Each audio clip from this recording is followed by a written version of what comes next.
রাসূল আকরাম সাল্লাল্লাহু আলাইহি ওয়াসাল্লাম সাহাবায়ে কেরামদেরকে নিয়ে বসা, এমন সময় বয়ান করলেন, আমার সাহাবীরা শুনো, যে ব্যক্তি 5 ওয়াক্ত নামাজের পরে সূরা ইখলাস 10 বার তেলাওয়াত করবে, আল্লাহ রাব্বুল আলামিন তাকে জান্নাতের মাঝে একটা বাড়ির মালিক বানিয়ে দিবে। উপস্থিত ছিলেন আমিরুল মুমিনিন ওমর। ওমর প্রশ্ন করলেন, ইয়া রাসূলুল্লাহ, ইয়া হাবিবাল্লাহ, আমি যদি দৈনন্দিন 10 বার তেলাওয়াত করি আমার জন্য একটা বাড়ি হবে, আমি যদি দৈনন্দিন 20 বার করে তেলাওয়াত করি আমার জন্য কি 2টা বাড়ি হবে? নবীজি বললেন, হ্যাঁ হবে। কোরআনুল কারীমের 112 নাম্বার সূরার নাম হলো সূরাতুল ইখলাস। কোরআনুল কারীমের এই সূরাটা 4 আয়াত বিশিষ্ট। কোরআনুল কারীমের 114 খানা সূরার মধ্য হতে এই সূরাটা আয়তনের দিক দিয়ে অনেক ছোট এবং তেলাওয়াতের দিক দিয়ে অনেক সহজ। কোরআনের ভাষায় বলে সূরাতুল ইখলাস, আর আপনাদের গ্রাম্য ভাষায় অনেক মানুষ বলে কুলফাল্লা সূরা। যা হোক, যাই বলেন না কেন, তবে সঠিক কথা হলো সূরাতুল ইখলাস। এই সূরাটা নাজিল হওয়ার কারণ হলো মুহাম্মদুর রাসূলুল্লাহ সাল্লাল্লাহু আলাইহি সাল্লামকে একদিন মক্কার মুশরিকগণ প্রশ্ন করে বসলেন, হে মুহাম্মদ, তুমি যে এক আল্লাহর দিকে মানুষকে ইনভাইট করছো, দাওয়াত দিচ্ছ, ওই আল্লাহর বংশের নসবটা একটু বলো তো দেখি। বলে, আমার বাবা দাদা আছে, পরদাদা আছে, তোমারও বাবা আছে, দাদা আছে, পরদাদা আছে, পৃথিবীর সব মানুষের একটা নসব নাম আছে, কিন্তু তোমার আল্লাহর নসব নামাটা বলো তো দেখি। যেই মাত্র মুশরিকগণ মুহাম্মদ সাল্লাল্লাহু আলাইহি সাল্লামকে এই প্রশ্ন করলেন, তখন আল্লাহ রাব্বুল আলামিন সাথে সাথে পেয়ারা নবীর কাছে জিবরাইল আমিনের মাধ্যমে সূরাতুল ইখলাস পাঠিয়ে দিলেন। সুবহানাল্লাহ। এই ইখলাসের মাধ্যমে বলা হয়েছে আল্লাহ একজন, তার সৃষ্টিকারী কেউ নেই, তিনি কাউকে জন্ম দেন না এবং তাকেও কেউ জন্ম দেয় না, এবং তার সমকক্ষ কেউ নেই, তিনি সব কিছু থেকে বেনিয়াস। এই ছোট্ট একটা সূরা, এইটার ফাজেল আল্লাহ রাব্বুল আলামিনের কাছে অপরিসীম। অনেক অনেক দাম এই সূরা আল্লাহ পাকের কাছে। কোন ব্যক্তি যদি একবার সূরা ইখলাস তেলাওয়াত করে, রাসূল বলেছেন তাকে কোরআনুল কারীমের 1/3 পড়ার সওয়াব দিয়ে দেয়। সুবহানাল্লাহ।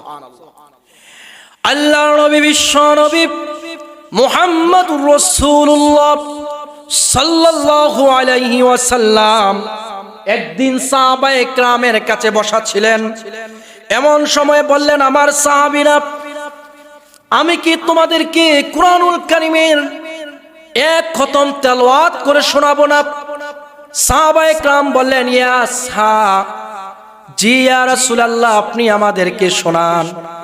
আল্লাহ রাসূল সূরা ইখলাস 3 বার তেলাওয়াত করলেন। তেলাওয়াত করে নবীজির হুজরা মুবারকে চলে গেলেন। অনেকক্ষণ পর্যন্ত সাহাবায়ে কেরাম বসা আছেন। সাহাবায়ে কেরাম একে অপরকে বললেন, আল্লাহ রাসূল কি ভুলে গেলেন নাকি? তিনি না বলেছেন আমাদেরকে কোরআনুল কারীমের 1 খতম তেলাওয়াত করে শোনাবে, ব্যাপারটা কি? সাহাবায়ে কেরাম পরামর্শ করলেন, একজন সাহাবীকে পাঠালেন। একজন সাহাবী গিয়ে বলেন, ইয়া রাসূলুল্লাহ, ইয়া হাবিবাল্লাহ, আপনারা বলেছেন আমাদেরকে কোরআনুল কারীমের 1 খতম তেলাওয়াত করে শোনাবেন। আল্লাহর রাসূল হুজরা মুবারক থেকে সাহাবায়ে কেরামের কাছে আসলেন। এসে বললেন, ও আমার সাহাবীরা, আমি কি তোমাদেরকে কোরআনুল কারীমের সূরাতুল ইখলাস 3 বার তেলাওয়াত করে শোনাই নাই? সাহাবায়ে কেরাম বলেছেন, হ্যাঁ ইয়া রাসূলুল্লাহ, আপনি আমাদেরকে শুনিয়েছেন। আল্লাহর নবী বললেন, সাহাবীরা রে, এই কোরআনুল কারীমের ছোট্ট সূরা সূরা ইখলাস 3 বার তেলাওয়াত যারা করবে আল্লাহ রাব্বুল আলামিন তাদেরকে পুরা কোরআন তেলাওয়াতের সওয়াব দিয়ে দিবে। সুবহানাল্লাহ। আমার ভাইয়েরা, রাসূল আকরাম সাল্লাল্লাহু আলাইহি ওয়াসাল্লাম সাহাবায়ে কেরামদেরকে নিয়ে বসা, এমন সময় বয়ান করলেন, আমার সাহাবীরা শোনো, যে ব্যক্তি 5 ওয়াক্ত নামাজের পরে সূরা ইখলাস 10 বার তেলাওয়াত করবে, আল্লাহ রাব্বুল আলামিন তাকে জান্নাতের মাঝে একটা বাড়ির মালিক বানিয়ে দিবে। উপস্থিত ছিলেন আমিরুল মুমিনিন ওমর। ওমর প্রশ্ন করলেন, ইয়া রাসূলুল্লাহ, হে ইয়া হাবিবাল্লাহ, আমি যদি দৈনন্দিন 10 বার তেলাওয়াত করি আমার জন্য একটা বাড়ি হবে, আমি যদি দৈনন্দিন 20 বার করে তেলাওয়াত করি আমার জন্য কি 2টা বাড়ি হবে? নবীজি বললেন, হ্যাঁ হবে। আবার প্রশ্ন করলেন, ইয়া রাসূলুল্লাহ, ইয়া হাবিবাল্লাহ, আমি যদি দৈনন্দিন 30 বার তেলাওয়াত করি আমার জন্য কি 3টা বাড়ি হবে? আল্লাহ রাসূল বললেন, ওমর, তুমি যত বেশি তেলাওয়াত করবা তার চাইতে অনেক অনেক গুণে বেশি দিতে আমার আল্লাহ প্রস্তুত আছে। আল্লাহ রাসূল বলেন, ওমর শুনে নাও, আল্লাহু গনিয়ুন, আল্লাহ হলেন ধনী, এই ধনীর কোনো সীমা নাই, এই ধনীর কোনো পরিমাপ নাই। ওমর, তুমি যত বেশি পড়বা তার চাইতে বেশি যিনি দিতে পারেন তিনি হলেন আল্লাহ। আমার ভাইরা, শুধু তাই নয়, নবী করিম সাল্লাল্লাহু আলাইহি সাল্লাম আবার সাহাবায়ে কেরামের সামনে আরেকদিন বসা, ওই মজলিসে সিদ্দিক আকবরও ছিলেন।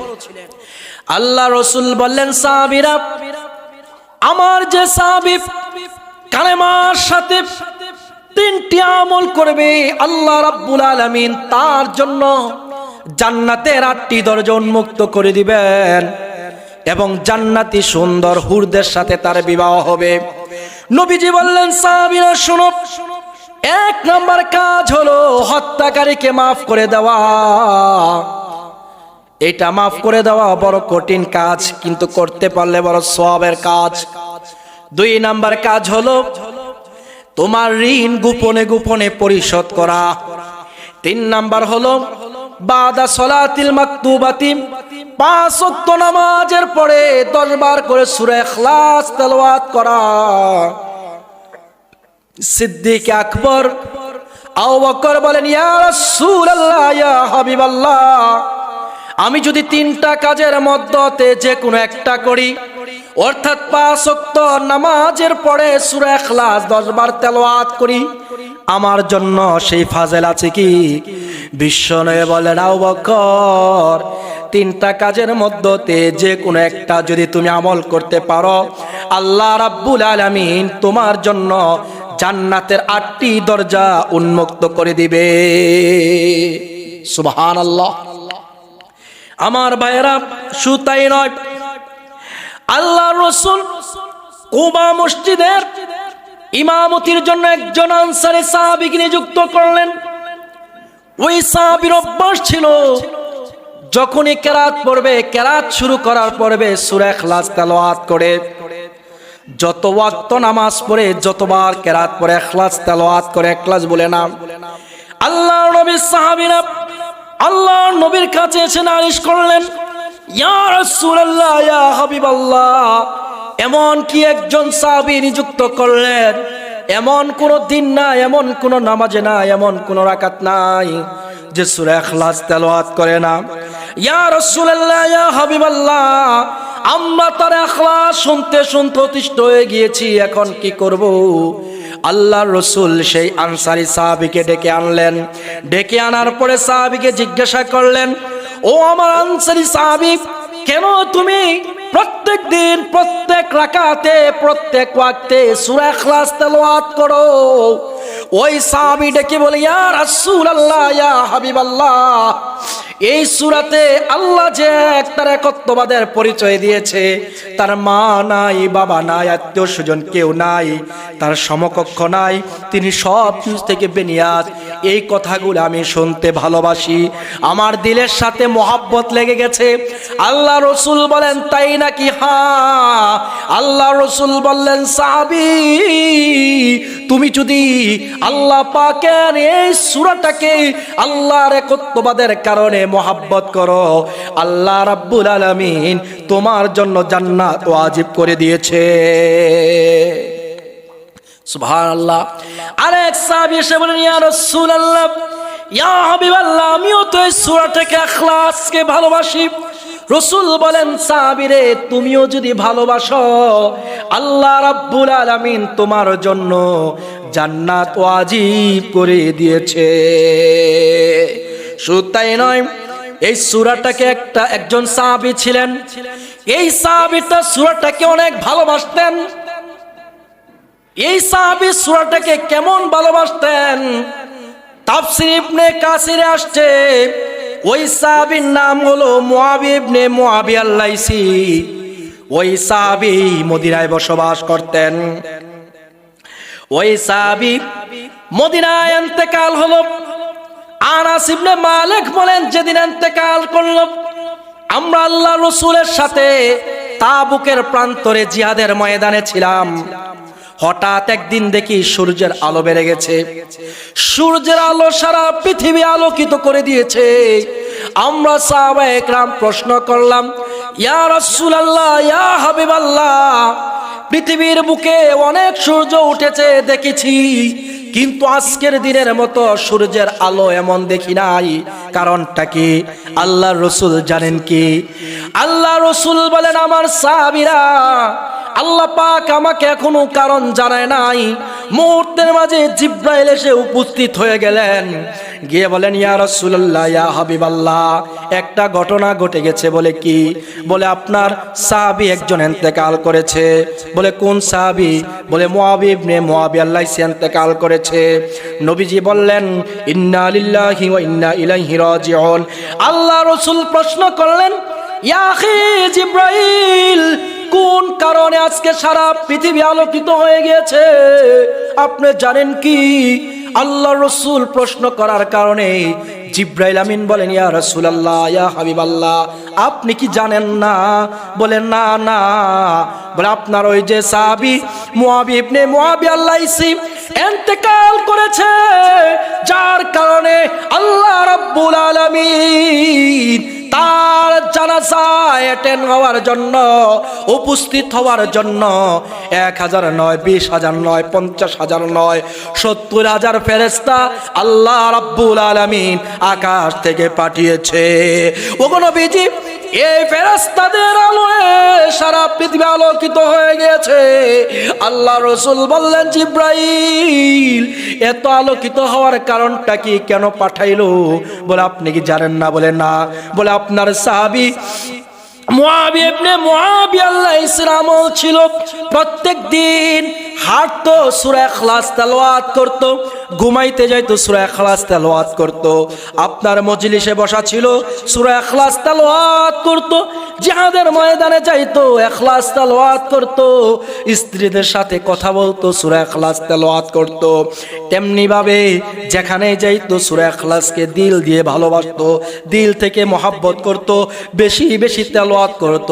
ওগো নবীজি, আপনার এই সাহাবীর সূরা ইখলাস তেলাওয়াতটা আল্লাহ রাব্বুল আলামিন এত পছন্দ করেছে, এত মঞ্জুর করেছে, যার কারণে আল্লাহ রাব্বুল আলামিন তার সম্মানার্থে 70,000 ফেরেশতা পাঠিয়েছে।